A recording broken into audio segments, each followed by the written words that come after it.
Imagine if you had to store a single file in a cabinet. That's not so bad, right? What if instead of one file, you had to store 100,000?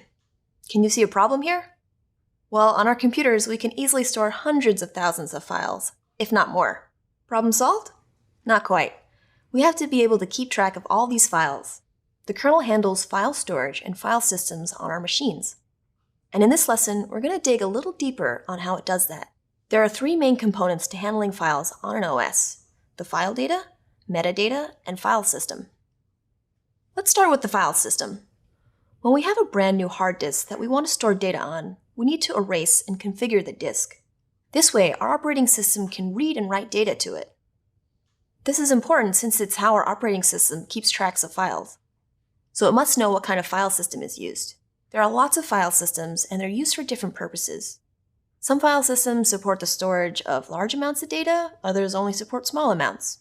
They can operate at different speeds and have varying resiliency towards file corruption and so on. We won't get into which file system is best.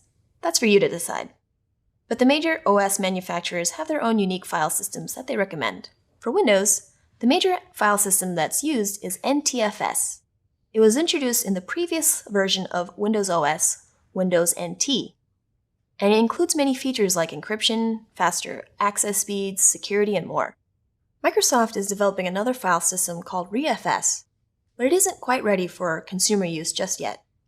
For Linux, different distributions will use different file system types.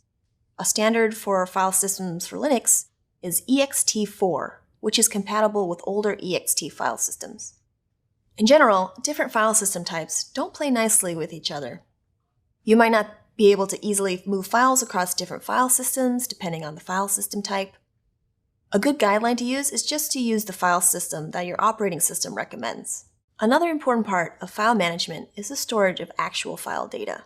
We write data to our hard drive in the form of data blocks. When we save something to our hard disks, it doesn't always sit in one piece.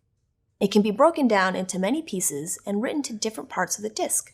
Block storage improves faster handling of data because the data isn't stored on one long piece, and it can be accessed quicker. It's also better for utilizing storage space.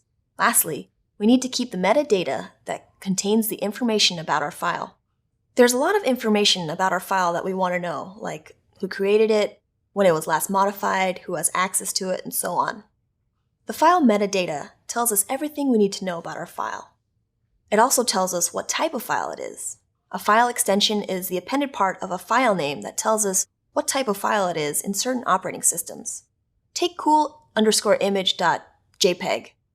JPEG is a file extension associated with image files.